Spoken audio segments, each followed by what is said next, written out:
Muy bien. Bueno, ahora sí, jóvenes, los contenidos por desarrollar el día de hoy son los siguientes.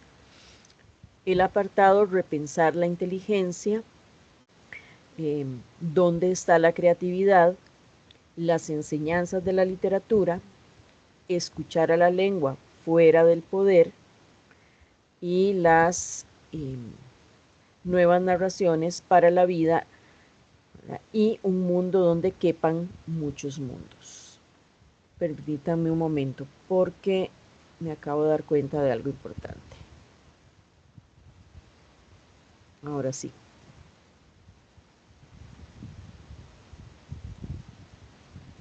Muy bien. Vamos entonces a empezar con la primera temática. ¿Verdad? Y en el primer apartado nos podemos hacer la pregunta sobre qué es lo que se entiende por inteligencia y cómo ésta se relaciona con el lenguaje y la realidad social. Bueno, en primera instancia, debemos tener en cuenta que la inteligencia es una categoría social basada en criterios convencionales, es decir, es una mediación de esta que se hace en términos de... no se ve la pantalla, gracias. Vamos a ver qué pasó aquí.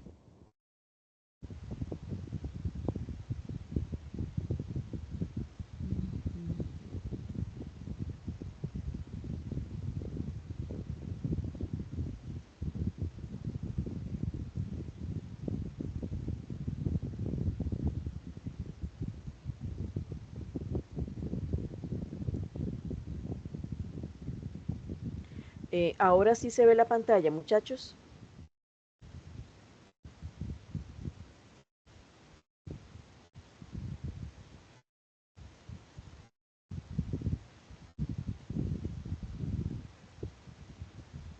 Ok, entonces vamos a retomar, ¿verdad? Entonces, como les iba diciendo, para este primer apartado, pues vale la pena preguntarse qué es lo que se entiende por inteligencia y cómo ésta se relaciona con el lenguaje y la realidad social. En una primera instancia, la inteligencia pues, es una categoría social basada en criterios completamente convencionales, ¿verdad? Y pues en esta se da lo que es la mediación de esta en términos del coeficiente intelectual, ¿verdad? Nosotros estamos pensando siempre en la inteligencia desde medidas, desde criterios cuantitativos, ¿verdad? En el, en el aspecto de que se puede medir. Por eso existe el famoso coeficiente intelectual. Ahora bien, la inteligencia como tal no es estática, ¿verdad? Sino que es dinámica y está compuesta pues por una serie de habilidades variadas para la vida, entre las que se destacan el pensamiento crítico, ¿verdad? Que ha sido un concepto que se ha desarrollado bastante a lo largo del curso, la comunicación, ¿verdad? Lo que conocemos como inteligencia verbal, la colaboración y la creatividad. Estos elementos son sumamente importantes y son componentes de la inteligencia. Ahora bien, además, la inteligencia posee una dimensión práctica y esta dimensión práctica está orientada hacia lo que es la evaluación de situaciones, ¿verdad? Que es la capacidad que tenemos de evaluar, de revisar las circunstancias, las situaciones por las que estamos pasando para buscar posibles soluciones, ¿verdad? Que es el segundo paso, que es la resolución de problemas. Nuestra inteligencia, nuestra capacidad, analítica nos lleva precisamente a buscar soluciones para resolver problemas. A la toma de decisiones también, ¿verdad? Que es decantarnos por una actitud, ¿verdad? Una práctica para buscar cómo resolver, ¿verdad? O cómo seguir un proceso. y también pues el logro de metas, ¿verdad? Que nuestra inteligencia está enfocada en lograr resolver situaciones para llegar a un fin, a una conclusión, a una meta, a lo que se espera. Entonces, otras características de las personas inteligentes son la adaptabilidad, la curiosidad, reconocer la propia ignorancia, no creer dogmas ni ideas prefabricadas, ¿verdad? Es parte del ser crítico y el ser analítico, mantener una mente abierta a las alternativas, pues un mayor autocontrol, ser menos impulsivos y la capacidad de la empatía. Por otro lado, tenemos el concepto de la fijeza funcional. Esta pues es un sesgo cognitivo causado por la rigidez en los esquemas mentales. Esta particularmente tiende a asignar a cada objeto una función o un significado convencional que se considera invariable, ¿verdad? Y cuando este sesgo cognitivo se hace muy rígido, obstaculiza el proceso del pensamiento creativo. Vean que parte de este discurso de la fijeza funcional lo vemos nosotros en esos planteamientos, ¿verdad? Cuando usted le pregunta a alguien, pero ¿y por qué así? Ah, porque es así. Porque es que nunca se ha hecho de otra manera. Porque no se puede hacer de otra manera, ¿verdad? Entonces es gente que tiene ese sesgo cognitivo y esos esquemas tan tremendamente rígidos que no ve la capacidad creativa, ¿verdad?, de la inteligencia y del ser humano. Ahora bien, la noción tradicional de inteligencia enfatiza dos tipos de habilidades particulares, ¿verdad?, que es la inteligencia lingüística y la inteligencia lógico-matemática. Eso es lo que nosotros hemos aprendido desde siempre, desde pequeños. Como inteligencia lingüística, entendemos más que nada pues el buen manejo del código lingüístico, el uso de un amplio vocabulario, la capacidad para elaborar discursos, ya sean orales o escritos, que sean eficientes. Y en el caso de la inteligencia lógico-matemática, esta responde a una mente científica capaz de manejar múltiples variables, ¿verdad?, de plantear hipótesis explicativas y de ponerlas a prueba. Posterior a esta división, Howard Gardner plantea la teoría de lo que son las inteligencias múltiples y propone pues una visión alternativa y pluralista de la mente. Esas otras expresiones de la inteligencia pues fueron advertidas por Gardner y responden a los siguientes campos, ¿verdad? Está la inteligencia espacial, esas personas que tienen una destreza grande para medir, ¿verdad?, y ubicarse o desplazarse en el espacio. Está la inteligencia musical, ¿verdad?, aquellos que logran a partir de la música desarrollar patrones y establecer relaciones con otras áreas del conocimiento. También tenemos la inteligencia corporal o cinética, que responde a aquellas personas que son capaces de manejar su cuerpo y sus movimientos. Un gran ejemplo son los bailarines, ¿verdad?, los coreógrafos. También tenemos la inteligencia naturalista, que es la que desarrollan aquellas personas que tienen un manejo, un conocimiento y un vínculo con la naturaleza que sobresale, ¿verdad?, en comparación con los demás. También tenemos la interpersonal, aquellas personas que son capaces de explorar y reconocer y conocer, manejar sus emociones y sus impulsos. Perdón, esa es la intrapersonal, al revés. Y la interpersonal son las personas que pueden establecer relaciones con otros individuos con una gran destreza, con una gran facilidad.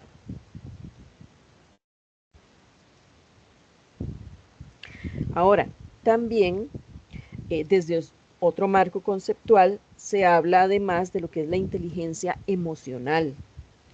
Esta tiene semejanzas con lo que son la inteligencia interpersonal e intrapersonal. En tanto, pues corresponde a una habilidad particular para identificar y manejar lo que son los propios sentimientos, así como los ajenos, y para establecer relaciones interpersonales más saludables y adaptarse a la vida en comunidad. Otro aspecto importante por señalar es que las personas suelen tener una ignorancia fundamental que es la de su propia naturaleza. Ahora cada quien debe encontrar pues una estrategia adecuada para conocer los principios que motivan tanto su conducta como la organización de su vida. Entonces vean que este autoconocimiento que nosotros tenemos que desarrollar no es espontáneo, ¿verdad? Sino que requiere pues una intencionalidad, una disciplina y un trabajo para romper lo que son las condiciones sociales que estimulan las reacciones de deseo o de aversión que nosotros experimentamos. Ahora, podríamos preguntarnos también qué es la creatividad y cómo se relaciona esta con el lenguaje y con la realidad social. Podemos partir de que la creatividad es un concepto que se define comúnmente como la capacidad o la facilidad para inventar o crear que tenemos los seres humanos. Entonces, en primer lugar, la conducta en la infancia suele estar guiada por dos características fundamentales. La primera, que es la curiosidad, que es esa necesidad de saber que tenemos los seres humanos, ¿verdad? De indagar, de explicarnos el porqué de las cosas, ¿verdad? Y precisamente la actitud de la exploración, ¿verdad? Esa actitud de búsqueda para satisfacer la curiosidad, ¿verdad? Entonces vean ustedes que de allí que las experiencias de aprendizaje en esta etapa de la vida van a marcar la dinámica de los procesos de aprendizaje futuros.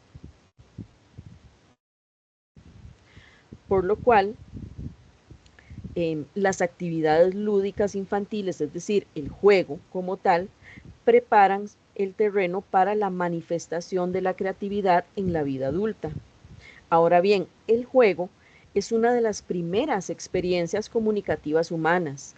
Esta implica la creación y el uso de símbolos, ¿verdad? O códigos, por lo cual pues será la base para la habilidad de inventar objetos, ¿verdad? De improvisar conductas, de imaginar situaciones, incluso pues de comunicarse con otras personas de forma positiva. Y nosotros lo vemos en los niños, ¿verdad? Cuando hay un grupo de niños jugando, cómo ellos fabulan y crean todo un escenario, ¿verdad? Cuando juegan al doctor, cuando juegan a la casita, cuando juegan a los astronautas, etcétera, etcétera, ¿verdad? Cómo ellos tienen la capacidad a partir de su creatividad de construir todo un escenario de interacciones.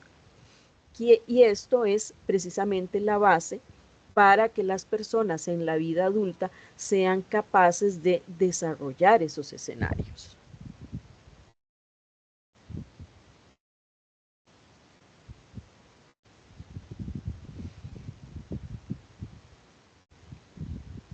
Por lo cual, es muy importante tener en cuenta que la creatividad como tal no se enfoca solamente en lo que es, ¿verdad? En lo dado, sino que se enfoca también en lo que puede ser, en una potencialidad. Por ende, el pensamiento creativo se aleja de lo que es esperable, ¿verdad? Y convencional, y por esta razón las personas más curiosas, más exploradoras, más innovadoras, están siempre en riesgo de que se les perciba como incómodas, ¿verdad? Y como rebeldes. Entonces vean ustedes que el juego es una experiencia comunicativa y es la creación, ¿verdad? Y que se basa en la creación y el uso de símbolos. ¿Y qué es lo que hace este proceso del juego? Pues inventar objetos, improvisar conductas, imaginar situaciones, ¿verdad? Y comunicarse de forma positiva, como ya lo habíamos dicho. Entonces vean ustedes que este proceso de creatividad además de enfocarse en esto que es posible, genera una potencialidad, es decir, un elemento que puede volverse realidad.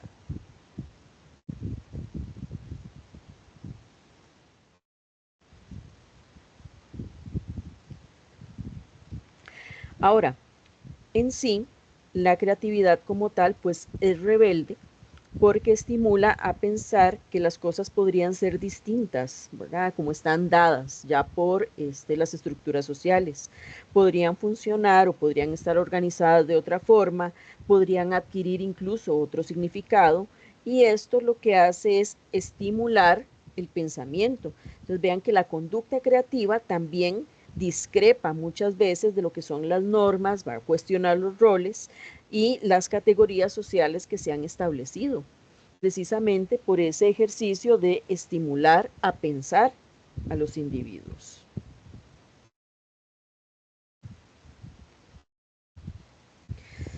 Ahora bien, es importante destacar que la conducta creativa trabaja con el pensamiento divergente. Este, en oposición al pensamiento convergente, se relaciona con el realismo crítico y es la base para la conducta creativa. De ahí que la creatividad es un proceso simbólico que conecta lo que parece ser diferente, ¿verdad? O estar separado, y esto lo hace pues con el propósito de producir un orden distinto, ¿verdad? De imaginar nuevos significados. Y por esto el pensamiento creativo es divergente respecto al sistema de significación cultural, es decir, al sistema que nosotros tenemos dado, ¿verdad? Y establecido como la base, lo único o incluso a veces inamovible, ¿verdad? Y también discrepa completamente de lo que son los códigos convencionales, porque requiere de la capacidad para relacionarse con lo desconocido y explorarlo, sin imponerle categorías previas. Esta conducta creativa lo que hace es buscar lo nuevo, ¿verdad? Rediseñar lo que existe para generar un nuevo, un nuevo elemento, un nuevo producto. De ahí que el conocimiento y la experiencia previa no se toman nunca como verdades absolutas, ¿verdad? Sino como herramientas mediante las cuales explorar la posibilidad de lo que exista nuevo. Así, la mente creativa opera de acuerdo con lo que es el realismo crítico, pues trabaja con la distancia que separa el mundo, ¿verdad? Y la realidad social que nosotros conocemos, y reconoce que el mundo es inconmensurable, es decir, que no se puede medir, que no tiene límites, ¿verdad? En lo que es su diversidad y su complejidad.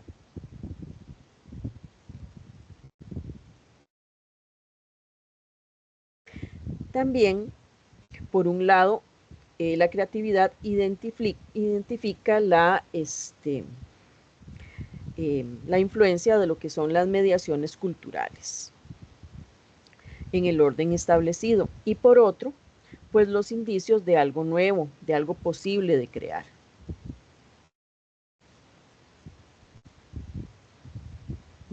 En síntesis, la imaginación pues va a ser la función del pensamiento que permite rebasar los límites del tiempo y del espacio físico para entrar en un contacto con lo ausente, ¿verdad? Con lo que no existe todavía, y así los procesos creativos se desarrollan en una transtemporalidad, ¿verdad?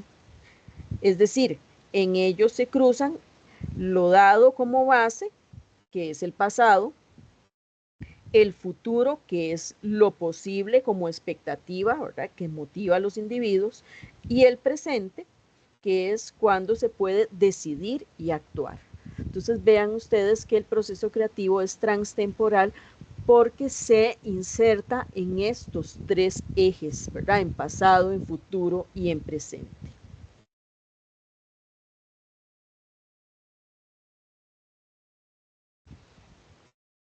Ahora, también podríamos preguntarnos cuál es la relación entre el lenguaje, la literatura y la realidad social. Y tendríamos que plantear que, en primera instancia, pues toda lengua evoluciona en el contexto de las comunidades de habitantes y sus prácticas culturales. Además, ningún signo, texto o mensaje tiene una correspondencia única o fija con un significado. Es decir, no hay una correspondencia biunívoca. Esto significa que siempre pueden interpretarse de más de una manera.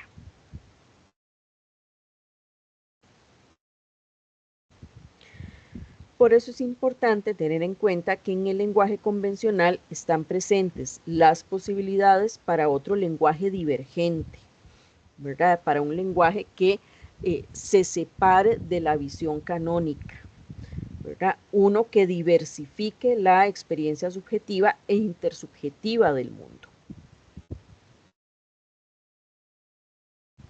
De allí que debemos tener en cuenta que el lenguaje no está limitado ni al aquí ni a la ahora, ¿verdad? O sea, una realidad espacio-temporal, y tampoco está limitado a lo visible, a lo físico u objetivo, ni a lo que se considere real o verdadero. ¿Por qué? Porque el lenguaje está en constante evolución, en constante movimiento.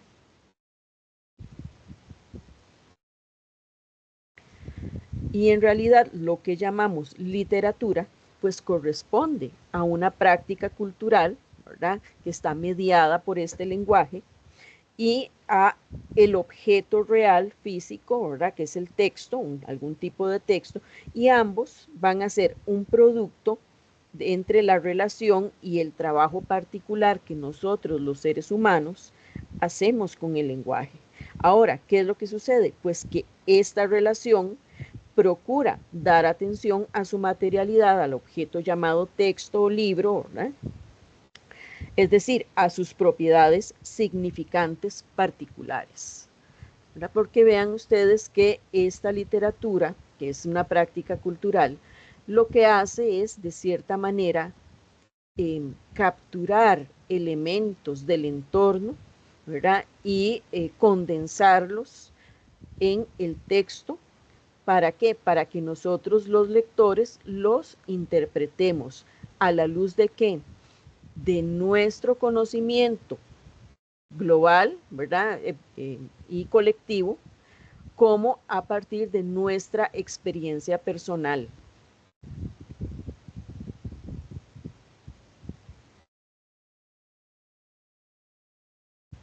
Entonces, en sí, lo literario está más que nada en las estrategias para trabajar formalmente con el lenguaje.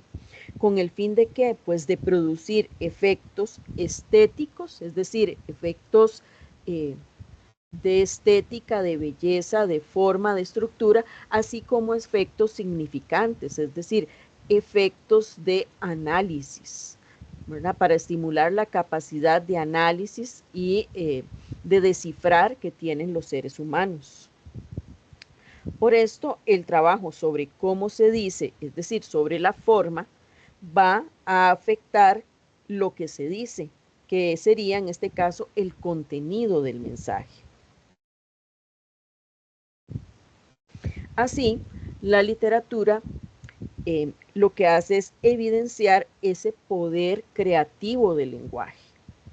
Vean que en la literatura tenemos al lenguaje creando realidades a partir de sí mismo, ¿verdad? Entonces vean que el lenguaje como tal tiene un poder increíble para, de cierta manera, convertir lo imaginario en real y lo real en imaginario.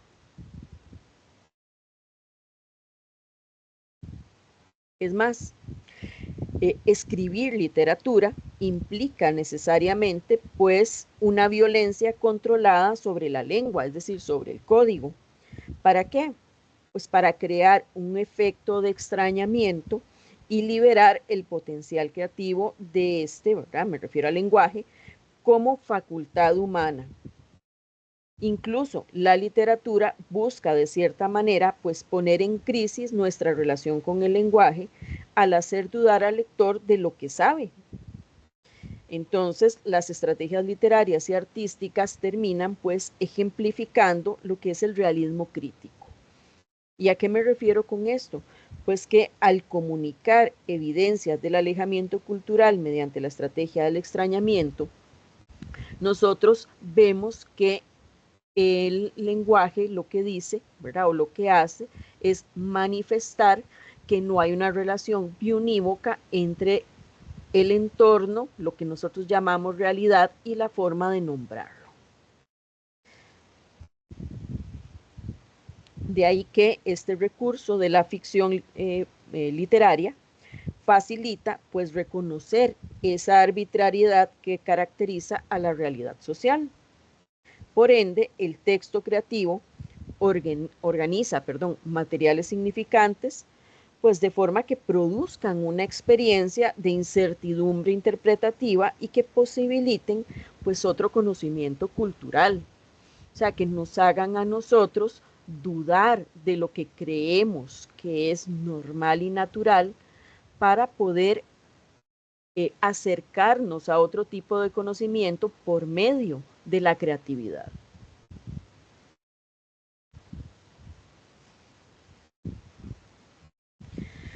Así las cosas, lo que son los textos divergentes se alejan de lo que es la costumbre, ¿verdad? También desafían al realismo ingenuo porque introducen ambigüedad y también desacomodan y confrontan lo que son las experiencias de quien los lee al poner en crisis su relación con el lenguaje.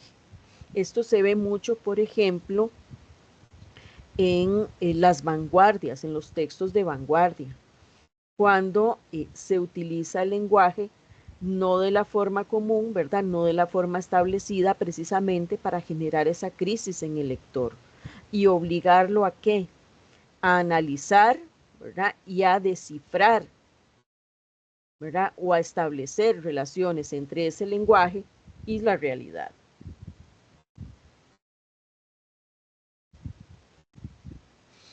Entonces vean ustedes que eh, lo que hace, ¿verdad? Es precisamente eh, eh, que lo que hace precisamente es que genera que esos textos estimulen la comunicación social más compleja, ¿verdad? Más plural, al liberar los signos de la arbitrariedad convencional en la que están atrapados, es decir, con la que nosotros los usamos frecuentemente. Por esto, leer no es buscar la verdad del texto, la intención del autor como se creía en el siglo XIX, ¿verdad? Sino que es enfrentarnos al lenguaje para construir lo nuevo. De ahí que la lectura como tal se convierte pues en un proceso psicológico y social de negociación de significados, ¿verdad? Negociación de mundos y fronteras de significado. Porque vean que nosotros empezamos a negociar esos mundos, ¿verdad? Y a generar nuevos significados. Por esto, hay que combatir la tiranía del lenguaje considerado como un sistema natural, ¿verdad? Un medio transparente de comunicación. Ya en capítulos anteriores hemos abordado el tema y hemos visto que no es así, ¿verdad? Que el lenguaje no es inocente, que el lenguaje no es transparente, que está completamente mediado por la cultura, ¿verdad? Entonces hay que ver que el realismo crítico como tal responde a este proceso. ¿Por qué? Pues porque reconoce este origen convencional del lenguaje y la movilidad de los signos, es decir, la habilidad que tenemos nosotros los seres humanos para cambiar el sentido de una información, de un signo, de una palabra, de acuerdo con el contexto comunicativo en el que estemos insertos. Entonces, podríamos decir que en síntesis la literatura y la interpretación son procesos que ocurren en el espacio donde los signos y las relaciones entre significantes y significados están siempre transformándose. Es decir, no hay nada que esté dado y que sea inmutable.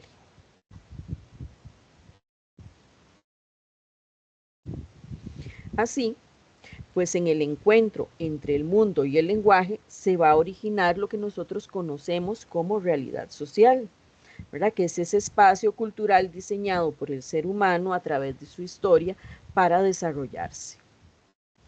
Y como es un encuentro entre un espacio y un ser humano que lo habita y que cambia, pues también estará cambiando constantemente.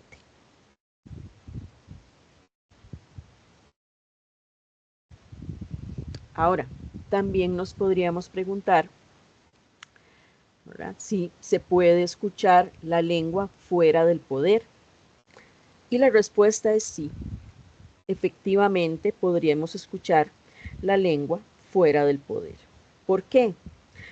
Porque la conducta creativa, ¿verdad?, que nosotros tenemos en nuestra realidad y con nuestro lenguaje es una conducta que es una estrategia adaptativa, entonces nos permite de cierta manera adaptarnos e ir modificando el lenguaje para salir de los círculos de poder. Y es un proceso interesante porque todo lo que sale en algún momento entra. Entonces, cuando entra, el lenguaje busca la forma de hacerlo salir otra vez.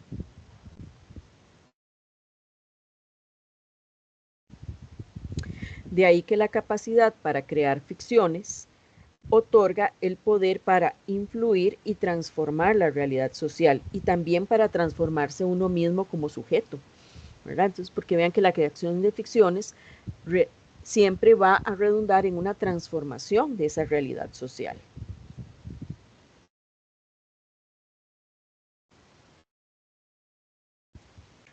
Ahora bien, la historia de la humanidad se ha tejido siempre como una continua lucha de poder y de liberación, la cual pues ha sido acompañada y retratada por el arte y la literatura a través de toda la historia. Entonces vean que lo que son los conflictos sociales, económicos e ideológicos también están presentes en el ámbito del lenguaje y en sus productos que son los discursos culturales. Eso significa que en el lenguaje, que es el elemento que constituye la literatura, vamos a ver de una forma u otra cómo se traslucen los momentos y situaciones históricas en las que las personas que escriben han vivido.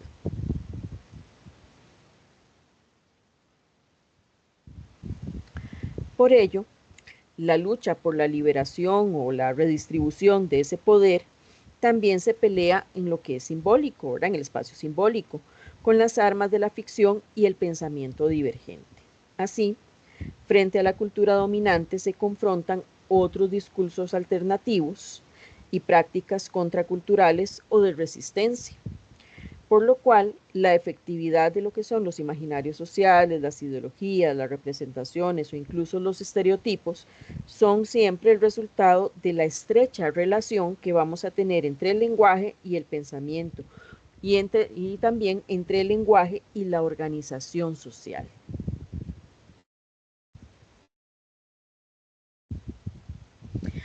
Tomemos como ejemplo el culture jamming, ¿verdad?, que es la interferencia cultural.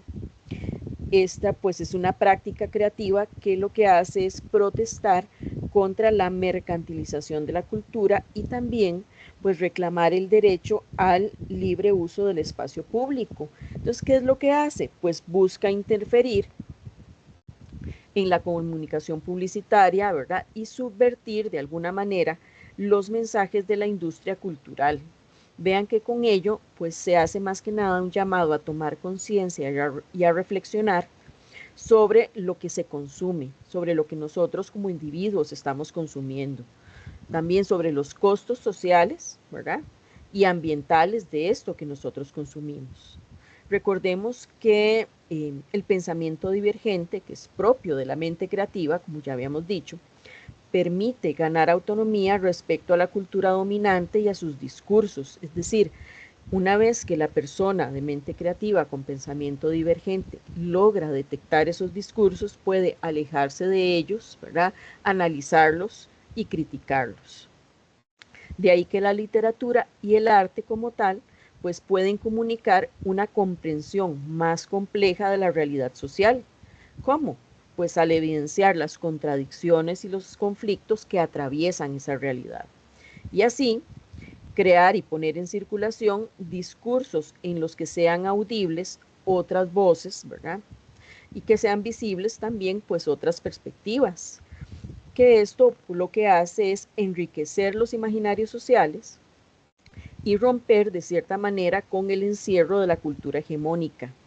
Un ejemplo que se desarrolla en la unidad didáctica es el texto de las novelas Rebelión en la Granja y 1894 del escritor británico George Orwell.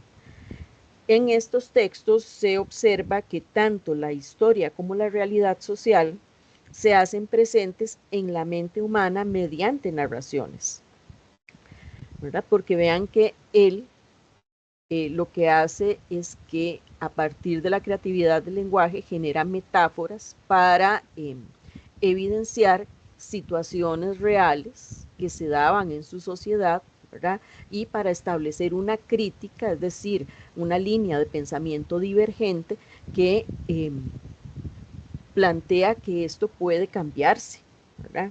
Entonces vean que, por lo tanto, estas narraciones que nosotros mencionamos, pues pueden ser manipuladas con cierta intencionalidad comunicativa por el autor, precisamente para poner en tela de juicio esa realidad social que nosotros damos por natural, por sentada, ¿verdad? Y por inamovible.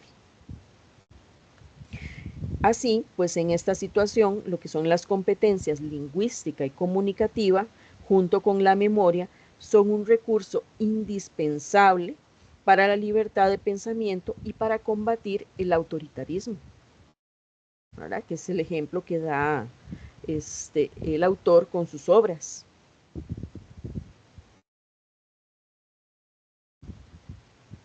Ahora bien, el lenguaje puede ser un recurso para el control, ¿verdad? Y para la opresión, pero también una estrategia de resistencia. Por esto, los diversos medios de comunicación, las redes y voces son entes sociales, económicos y políticos, ¿verdad? Y así, en ellos tenemos que, en cualquier contexto caracterizado por la desigualdad y las relaciones de poder, toda negociación de significados pues va a estar sujeta a una manipulación de la información, ¿verdad? Acción que pues que no necesariamente se realiza de forma violenta ni evidente, ¿verdad? Porque nosotros estamos ya predispuestos socialmente a aceptar estas construcciones sociales como naturales.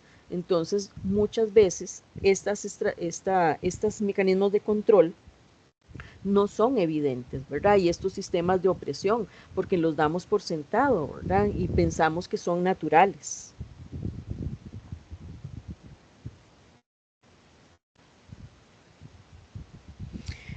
Ahora, muchas de las estrategias persuasivas y los rituales convencionales de la comunicación social contribuyen a crear lo que se llama pues un falso consenso, que lo que hace es ocultar el conflicto de intereses que existe en una realidad.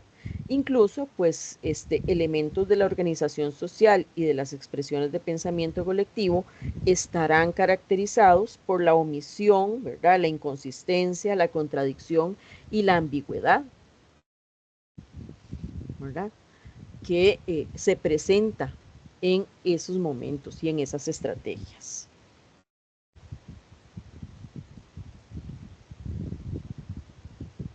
De ahí que, en síntesis, el uso literario de la, el uso literario de la facultad humana del lenguaje lo que hace es que permite a los seres humanos construir un escenario social alternativo donde se muestran las luchas de poder, ¿verdad?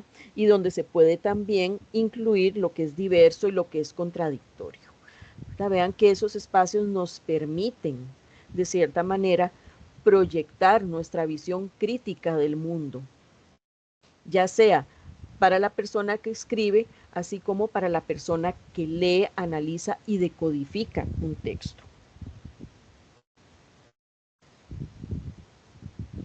Y esto se da pues gracias a un concepto planteado por el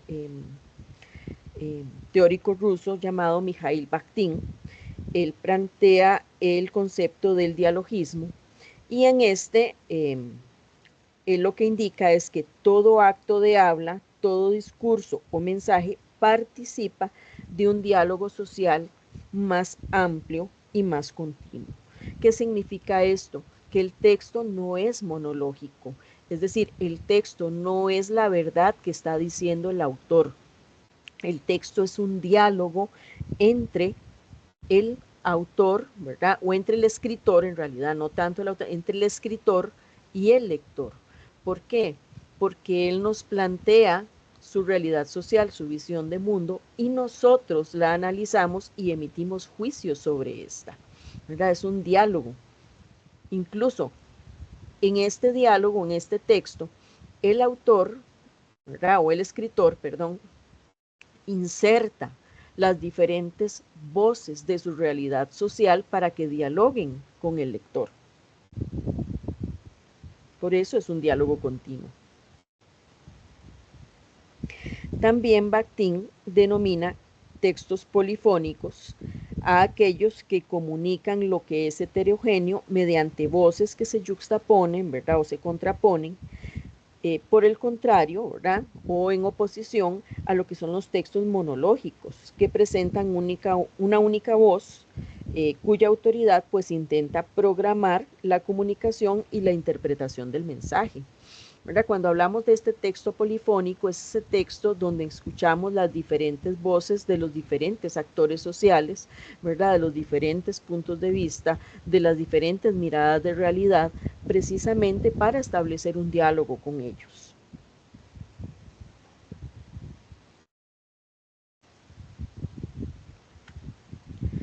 Por lo tanto, la estrategia creativa, básica en el lenguaje consiste precisamente en desorganizar lo dado, ¿verdad? Y abrir un espacio para incorporar lo que es posible en una realidad que es siempre cambiante.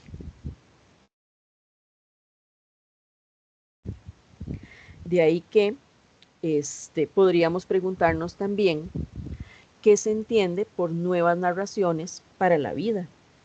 Vean ustedes que el ser humano tiene una doble naturaleza, ¿verdad? Una que es física, biológica y otra que es sociocultural. Entonces, esta condición pues le permite aprender de la experiencia, incluir temas sobre su propia vida y transformar la realidad que habita, ¿verdad? En un determinado momento. Entonces, vean que es el único animal que habita el mundo de una manera significativa y cultural. Es decir, mediante la facultad del lenguaje, diseña su propia realidad social como una narración. Es más, si ustedes lo notan, cuando nosotros estamos comunicándonos con nuestros pares, normalmente narramos una información, ¿verdad? Un episodio de nuestra vida, un anhelo, un deseo, una preocupación, siempre está en estructura narrativa, porque nosotros le contamos al otro, ¿verdad? Entonces vean ustedes que la vida como historia, ya sea personal, ¿verdad? O sea, comunitaria, se presenta en nuestra mente como una estructura narrativa similar a la de una novela o a la de una biografía. Es decir, esa narración crea el drama de la vida cotidiana mediante relatos descriptivos, explicativos, ejecutivos, como relatos estereotipados de los cuales es difícil escapar. Pero más que nada, pues se trata de una narración incompleta y sesgada que la persona pues no controla, ¿verdad? Que está originada a partir del pensamiento social. Entonces vean ustedes que la identidad y la historia de uno como individuo se somete pues a lo dicho y a lo sancionado desde afuera por los otros. ¿Por qué? Porque nosotros en realidad nos esforzamos por contar la historia mediada por los parámetros sociales, ¿verdad? De hecho, cuando la historia se sale de la norma o la ley social, ¿verdad? Nuestro relato de vida, nosotros somos de cierta manera enjuiciados socialmente, ¿verdad? Ya sea por una sanción moral o por una sanción legal.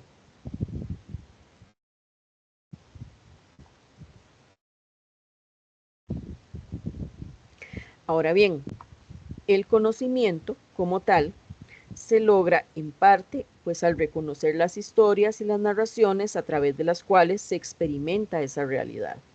Entonces vean ustedes que por ello pues las enseñanzas de la literatura, el arte y el pensamiento creativo pueden aplicarse siempre pues en la vida cotidiana, en la relación con uno mismo, ¿verdad? Con la propia historia y con la experiencia de realidad en la mente. De ahí que el conocimiento pues es ese tejido de narraciones sobre el mundo natural, sobre los objetos, sobre los acontecimientos, sobre otras personas, ¿verdad? O incluso sobre uno mismo. De ahí que es muy importante aprender a leer ese denso tejido, ¿verdad? Porque ese va a ser el paso previo pues para poder comprender, escribir y transformar la propia historia. Vean ustedes que cada cultura se caracteriza por una pluralidad de historias, de lenguas, de visiones de mundo, ¿verdad? Aunque esa diversidad disminuye continuamente gracias a lo que es la hegemonía cultural, ¿verdad? Cuando alguna cultura se arroga el derecho de decir que sus patrones son los verdaderos, ¿verdad? Y los idóneos, incluso también pues con el proceso de globalización que se viene dando desde el siglo XX, ¿verdad? En el que de una u otra forma se busca de cierta manera como estandarizar elementos culturales y conductas.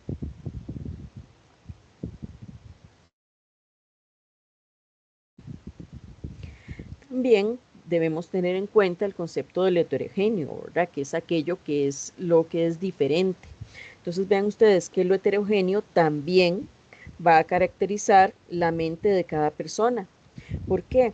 Pues porque en esta coexisten, voces diversas que reclaman la oportunidad para aportar narraciones alternativas a la historia.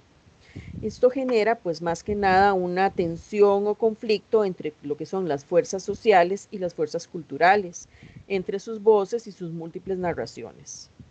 Además, influye pues en el devenir de lo que creemos saber, influye en nuestra mente y en la experiencia del mundo que nosotros vivimos. Por eso es muy importante tener en cuenta que el autoconocimiento es un proceso de lectura y escritura que nos va a ayudar a ganar independencia frente a los relatos que dominan la mente. ¿Cómo? Pues al advertir otros relatos alternativos que nos orientan la toma de decisiones.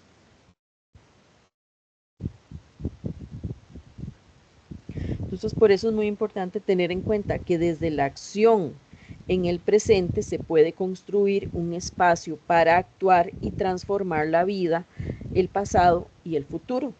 La autocreación precede a otros esfuerzos creativos, ¿verdad? Y es el intento de la persona por, de cierta manera, pues comunicarse consigo misma, ¿verdad? Por reconstruir su identidad como expresión de lo posible, es decir, por volver a crearse como sujeto, como individuo.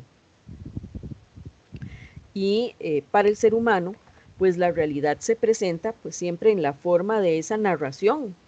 Y el tema pues de esta narración es el mundo, ¿verdad? El mundo en el que vivimos, en el mundo en el que nos desarrollamos. Sin embargo, pues el mundo no se reduce a la realidad social que narra la persona, ¿verdad? Sino que hay realidades alternativas que esperan manifestarse socialmente en esto que es posible. Una pluralidad de verdades, pues normalmente coexisten en forma de narraciones. Vean ustedes que la realidad tiene mucho de ficción, por ello, las narraciones sobre el mundo y su historia pueden enriquecerse eh, cuando se les aplican los recursos de trabajo literario, que son elementos sumamente significativos. Ahora, lo que son los signos y relatos usados para referirse a los objetos, a las personas, a las situaciones o incluso a los acontecimientos, influyen también pues sobre la existencia cultural, ¿verdad? Sobre lo que es la forma en que se experimentan subjetiva e intersubjetivamente. De ahí que el realismo crítico exige aprender a usar esos signos y leer relatos aplicando el recurso del extrañamiento para poder interrogarlos y a la vez pues atender a otras voces o a otras versiones alternativas.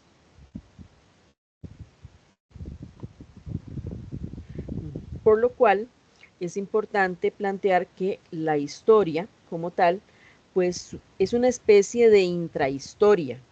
¿Por qué? Pues porque es el resultado de la escritura que escucha e indaga la historia vivida, los hechos ordinarios de la vida cotidiana, ¿verdad? Las tradiciones que nosotros tenemos, las opiniones de la gente común.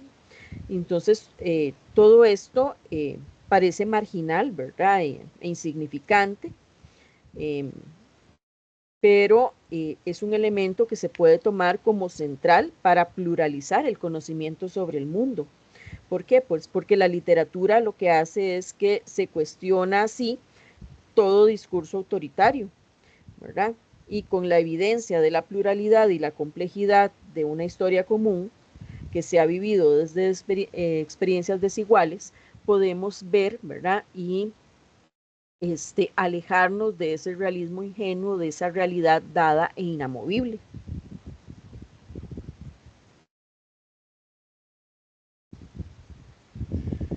Por eso también hay que plantear que gran parte del malestar humano pues es producto de la rigidez del orden dado a la realidad social, ¿verdad? De ese apego a ciertas expectativas y ciertos guiones convencionales en los que nosotros vivimos. Por eso es importante transformar nuestra relación con el lenguaje porque esto conduce a la flexibilización de los esquemas cognitivos y esto pues nos va a generar una mayor independencia respecto a lo que son los imaginarios y representaciones sociales, ¿verdad? Entonces vean que esto también nos ayuda a reconocer y aceptar la pluralidad y lo permanente del cambio, ¿verdad? Que conduce pues a un mayor bienestar en la sociedad.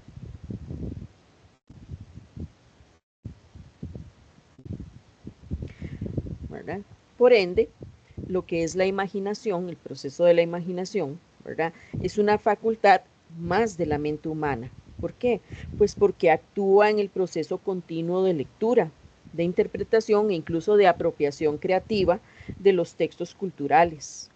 ¿Verdad? Nosotros, como seres humanos, nuestra creatividad está muy ligada a la imaginación, a la capacidad de ver más allá, ¿verdad? Entonces, quien lee y escribe siempre pues tiene acceso a un saber colectivo, ¿verdad? Un saber intersubjetivo que reside pues en la facultad humana del lenguaje. Vean que se recurre a la ficción normalmente para ampliar el conocimiento sobre el mundo mediante pues un reprocesamiento imaginativo de los materiales discursivos que nosotros leemos, ¿verdad? Y las voces que escuchamos, a esa polifonía textual.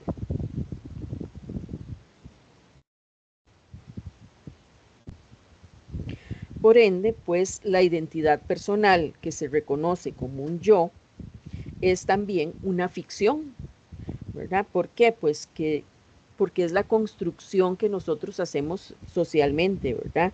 Y esta ficción permite dar un orden lógico, una coherencia, ¿verdad? Una estabilidad a la vida personal para experimentar, perdón, pues algo de control frente a una realidad que es siempre cambiante. Si nosotros no fuésemos capaces de crear esa ficción del yo, ¿verdad? Viviríamos en una angustia completa porque no sabemos quiénes somos, ¿verdad? Y porque vamos en un constante cambio que no nos permitiría, de cierta manera, reconocernos como individuos. Sin embargo, pues el mundo no funciona como una historia, ¿verdad? Entonces, mediante estos diversos rituales culturales, ¿verdad? Donde surge el yo y la historia de uno como sentido personal, de unidad y propósito, también se van a dar cambios. Vean ustedes que hay una gran inversión emocional en esa historia de identidad que nosotros nos construimos y por ello pues resulta muy difícil independizarse de ella, ¿verdad? Y se racionaliza su existencia pues como una naturaleza esencial, ¿verdad? O un mito personal. Por eso nosotros, de cierta manera, la vemos desde esa mirada de realismo ingenuo, ¿verdad? Como una esencia o como algo natural, que no lo es.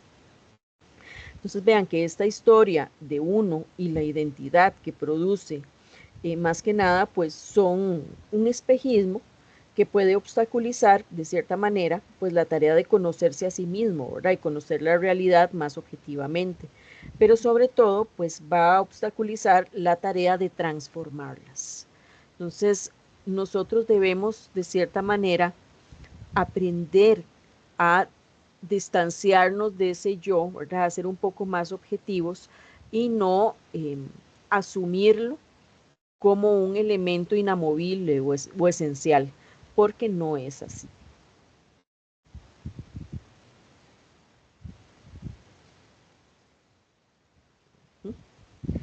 Entonces, de ahí que pues toda realidad social es una historia narrada en términos de normas, roles, categorías o sanciones, ¿verdad? Que son los conceptos que vimos en la tutoría pasada. ¿Por qué? Porque nuestra historia personal está marcada por estos elementos, ¿verdad? Y no debe transgredirlos. Vean ustedes que en la vida cotidiana esta historia toma la forma aparente de una identidad colectiva que se expresa en los imaginarios, las representaciones sociales y otras formas de pensamiento social. Por eso nosotros tenemos múltiples rituales culturales que se encargan de crear esa cohesión dentro de la comunidad, ¿verdad? Por ejemplo, el asunto de la nacionalidad, de las comidas típicas, incluso la misma selección, ¿verdad? Todos estos discursos generan esa cohesión social. Entonces vean que, sin embargo, la identidad de una comunidad no es homogénea, ¿verdad? Ni coherente siempre, sino que es una pluralidad de voces, de cuerpos, de experiencias y discursos que van a multiplicar las perspectivas. Y esto incluso lo vemos todavía con más fuerza cuando se inserta el discurso de la globalización y vamos nosotros como individuos asumiendo fragmentos de discursos de otros lugares, ¿verdad? Y lo vamos insertando en esa realidad social. Entonces vean ustedes que la facultad humana para crear y creer historias de ficción tiene un peligroso efecto secundario, ¿verdad? Que viene siendo la dificultad para diferenciar entre la ficción y la realidad. Lo dado como ficción tiende a pensarse muchas veces como natural, como normal, ¿verdad? Y de ahí, pues que se pierda la capacidad para observar, analizar, cuestionar y transformar tanto la realidad social que nos circunda, ¿verdad? Como nuestra realidad personal. Entonces es un juego muy peligroso, ¿verdad? De cierta manera, pero muy interesante, ¿verdad? Que nosotros podemos jugarlo mejor en tanto desarrollamos el realismo crítico, ¿verdad? Y esa capacidad de la creatividad y la observancia.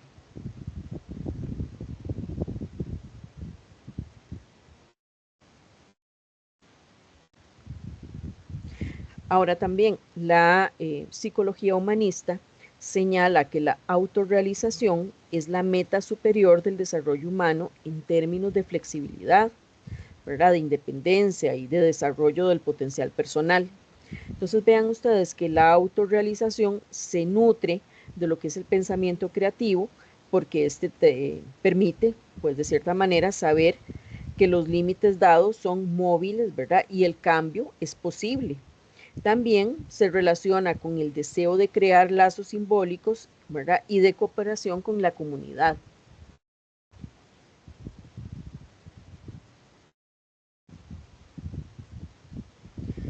Ahora, también podríamos preguntarnos, ¿es posible un mundo donde quepan muchos mundos? Es una pregunta interesante, ¿verdad? Yo diría que sí, es totalmente posible, ¿verdad? Porque el presente y el futuro nos desafían a nosotros a dialogar, a negociar y a cooperar como comunidad global. Entonces vean que habrá una resistencia de quienes no deseen perder sus privilegios, ¿verdad? Pero es imperativo cuestionar esa normalidad que a veces es racista, sexista, adultocéntrica, homófoba, clasista o incluso xenofóbica. Entonces, con el fin de mantener oprimidas a las personas, se usan argumentos que las degradan, las infantilizan, las animalizan o las demonizan incluso, ¿verdad?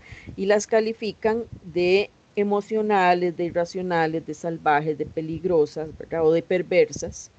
Y sin embargo, pues la naturaleza de lo humano corresponde a una diversidad de seres, comunidades y significados.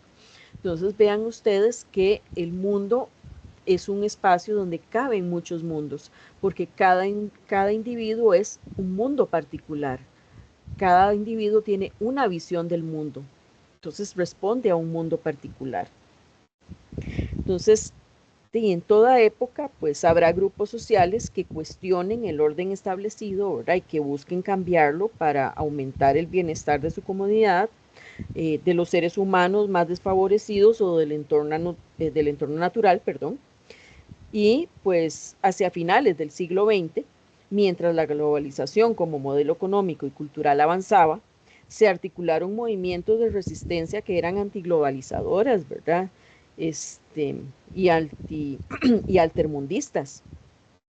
El objetivo de estos era pues un cambio estructural en todos los ámbitos de la realidad social que conduzca a un nuevo equilibrio de poder, ¿verdad? O a una redistribución centrado más que nada en la ciudadanía. De ahí que, así como hay una oportunidad de liberación personal mediante el ejercicio de lo que es el realismo crítico y el pensamiento divergente, pues también hay una oportunidad de liberación colectiva. ¿Por qué? Pues porque las sociedades tienen un futuro eh, por perder si no avanzan hacia el reconocimiento de sus contradicciones, ¿verdad? Y de las consecuencias destructivas de la programación que reproduce lo natural y lo normal, ¿verdad? O sea, este hecho de reproducir estas realidades como inamovibles, ¿verdad? Como las que no se pueden cambiar, no se pueden alterar, afecta totalmente el desarrollo humano. Un ejemplo de eso es el cambio climático, ¿verdad? Porque vean que el proyecto utópico de otro mundo es posible apela precisamente a reescribir esas ficciones que articulan la realidad social, pues para poder habitar otros modelos de vida orientados hacia la convivencia, ¿verdad? Y basados en la responsabilidad ambiental, ¿verdad? En la equidad y en la justicia. Este, Existieron siempre muchos discursos que han tenido que cambiarse. Incluso hace 30 años, 40 años, existía el discurso de el agua como recurso inagotable. Y hoy por hoy nos damos cuenta que no, que el agua también es un recurso agotable, ¿verdad? Es un recurso que se pierde y hay que cuidarlo. Pero vean ustedes que tuvo que haber un cambio en esa visión de mundo a partir de los efectos, ¿verdad? En la realidad de estas ideas normativas o prefijadas.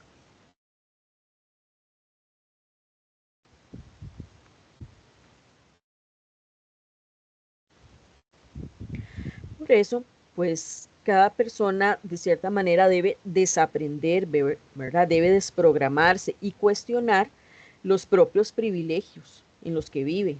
Debe observar y aprender de la experiencia ajena, ¿verdad? Imaginar al otro y ponerse pues en sus zapatos. Este, un ejemplo que se me ocurre muy claro es el de las guerras, ¿verdad? Debemos aprender a ser más tolerantes, aprender de los ejemplos de las devastaciones de las guerras en otros lugares, ¿verdad? Que uno quisiera que mucha gente eh, que tiene el poder para lograse pensar en las consecuencias, ¿verdad? Para las personas comunes, ¿verdad? Sobre esas decisiones, ¿verdad? Y uno se pregunta, ¿cómo es que no han aprendido con los grandes ejemplos que hemos tenido, por ejemplo, en guerras mundiales? Entonces, esto es parte de ese proceso, ¿verdad? Además, pues hay que saber disculparse por haber aceptado como normales situaciones que son injustas u opresivas. Vean que los cambios en el lenguaje y la comunicación funcionan más que nada como estrategias cognitivas para modificar las estructuras de pensamiento individuales y colectivas. El lenguaje más que nada pues es un acto de imaginar, diseñar y transformar esta realidad social. Los derechos humanos, por ejemplo, ¿verdad?, que nosotros consideramos naturales, no lo son, ¿verdad? Son negociados, son establecidos y son definidos por la sociedad global multicultural. Entonces, de ahí que este proceso se trata de ficciones diseñadas para proteger a las personas y a los grupos que se consideran más vulnerables. Vean que solo existen en la realidad social mientras las personas los reconozcan, los respeten y los defiendan como derechos propios, ¿verdad?, o ajenos. En el momento en que se dejen de ver como parte de este andamiaje, simple y sencillamente desaparecen, ¿verdad?, o se desplazan. Entonces es muy importante tener en cuenta este proceso, ¿verdad?, desaprender, desprogramarse y cuestionar para poder seguir avanzando en nuestra realidad social. Y esto sería todo de mi parte el día de hoy. Toda la información que se ha desarrollado en esta tutoría está acá en la unidad didáctica de Janet Amint. Entonces, no sé si en este momento tienen alguna duda respecto a la teoría sobre la que hemos conversado el día de hoy.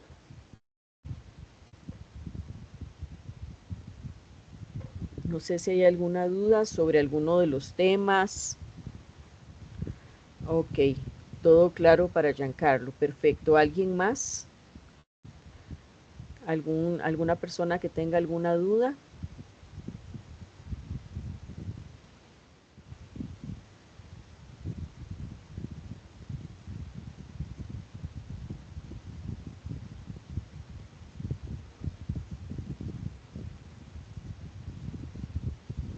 Sí, efectivamente, compañero, esta es la información del capítulo 4.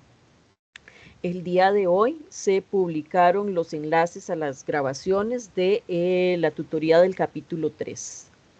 Y en el transcurso de esta semana se van a publicar los enlaces a las grabaciones de estas. ¿Verdad? Esta tutoría solamente abarca el capítulo 4.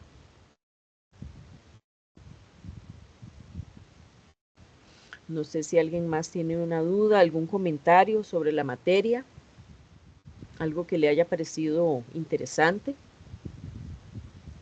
¿verdad? O importante de rescatar.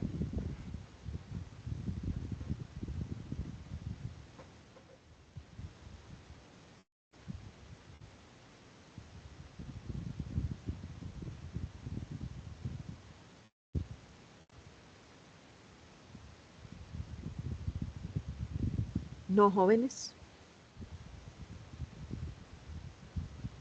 Bueno, entonces en ese caso daríamos por finalizada la tutoría. En el transcurso, les reitero, en el transcurso de la semana se estarán colocando los enlaces a las grabaciones de esta tutoría 4. Entonces, que pasen ustedes muy buena noche.